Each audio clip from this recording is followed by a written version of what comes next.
Guys, everyone, welcome to the eSahara Cup. This is the first game of best of 3 between Empire.Kas and viOLet, as we know, the Korean player. And with me casting today is Zander. Zander, how are you? I'm doing really well, and I'm very, very excited for this tournament. Exactly. This is going to be an awesome tournament. It's the first tournament of eSahara on StarCraft with a prize pool of 500 euros. So that is pretty big.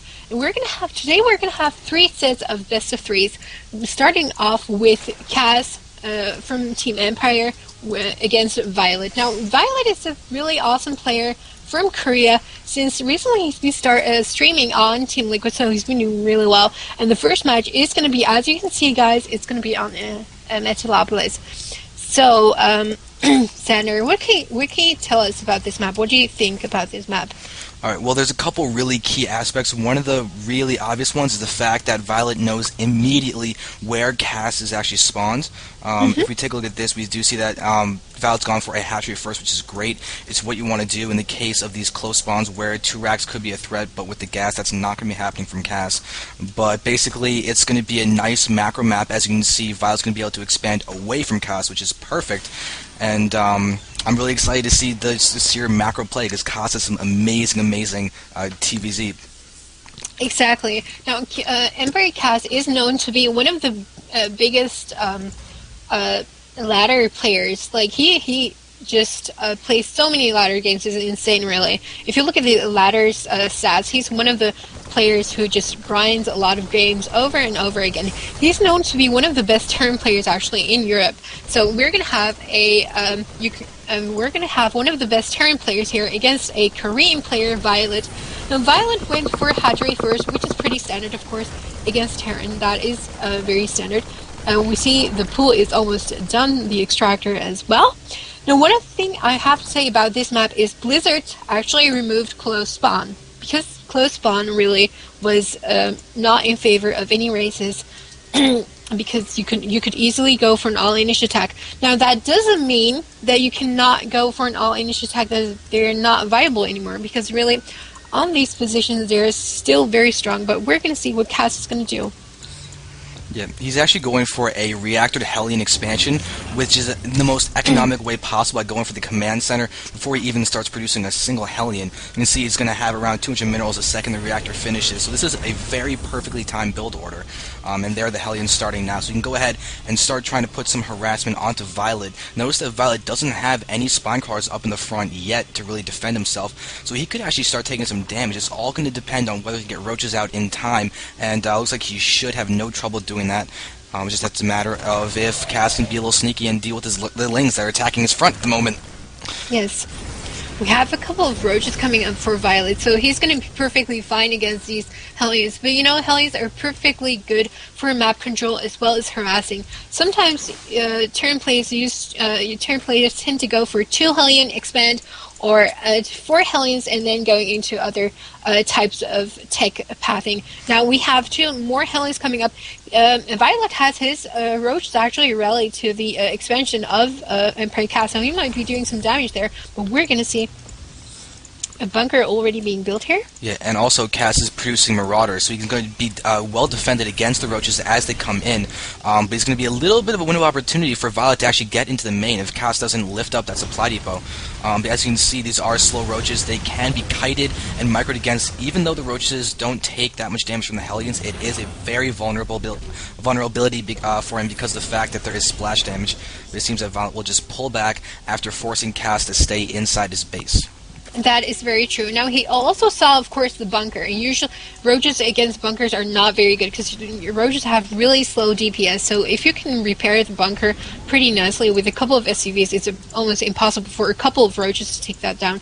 But we're going to see. Now, viOLet's backs up again, and we see that Blue Flame Hellion is being researched. A very nice a decision here by Empire.Kas. Also notice that Empire.Kas is walling off with a couple of the supply depots, which is very advisable actually if you're facing a Terran, you know, I mean Zerg. That is to block off, nullify any type of run-bys with a lot of links.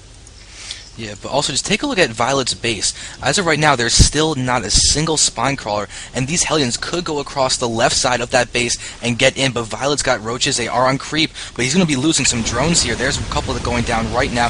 We're going to watch as one Hellion's going to go down. Here we have Hellions, but the drones are completely bunched up. Kas needs to target those down and get the kills, and looks like he'll get a nice little bit of damage. That is a nice bunch of drones killed, actually. 7 drones going down there, but at the cost of what, really? How many resources did he lose? Let's take a look at the resources lost tab there. Units lost 650 for a Terran, 450 for the Zerg. However, you have to keep in mind those are drones. Now, if there's one race who can drone up really hard, it is going to be the Zerg player. Yeah, now, Violet, if you look at the drone count right now, only has 26 compared to 37 SCVs. I can talk a little bit about the games that I saw Violet yesterday, where he basically went all in and didn't produce drones until his all in failed, and now we're seeing him pushing in to hit the front, but that's a lot of lings and a lot of roaches going to try and do some damage. No repair for that bunker. He is just getting wrecked, Kas is. This looks really bad for Kas. Kas losing a lot of units here. He has no units in the bunker. More and more units is streaming in here for Violet, actually. And this looks really bad. Hellions are taken out by the lings and roaches left and right. How is he going to defend this? There are a couple of SCVs, but they will take damage as well. Reactor is going to go down, and Violet is actually doing so much damage here. Yeah, and he's droning up behind it. He's actually now up to almost 40 drones, and he's continuing the aggression. Kas is back to one base, and his orbital command is still alive. That's going to be a huge factor if he can come back, but as of right now, Violet's going to go for Banelings and try and bust the front and get the win really, really quickly, but there are Marauders here ready to deal with this, and this could actually fail if Kas controls this correctly. Yes, we're gonna see though, because if you look at the harvester count, Violet is still way ahead. So even if the Banelings bust, the Banelings are coming. They're gonna bust the front. Supply depots going down. More supply depots going down, and that's gonna be it, actually. I mean, he's not going to opt to do way more than this. But you know, guess what? He's already way ahead in drone count. He's taking his 3rd right now. So Violet is in perfect position.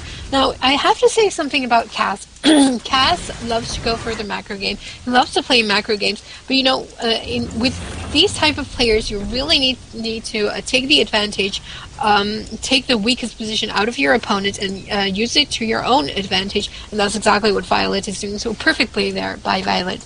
Yeah. Now, one thing about Kas, though, is you look at his army composition, it is Marauders and Hellions, Blue Flame Hellions at that. However, the Combustive Shells and Stim have not completed yet because Stim was cancelled, and the gold is going to be taken by Kas. That's a really sneaky move to get himself back in this. He knows he's behind. Look at the food counts, and he knows that this is a great way to try and get back in, is get that income up there, but all these roaches are moving towards him. They're going straight for that gold.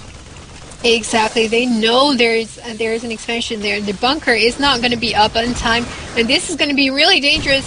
A lot of roaches coming in. These SCVs are going to be taken out pretty easily here. A couple more links coming in. It's not really looking good for Kas at all.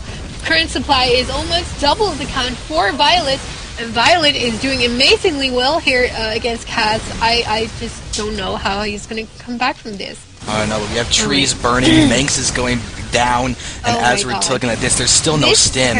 This is terrible. The lack of Stim is hurting Kas so much. Yeah, that's going to be GG. Kas is going to lose the first game, and we are going to go into game number 2 of Violet versus Empire.Kas.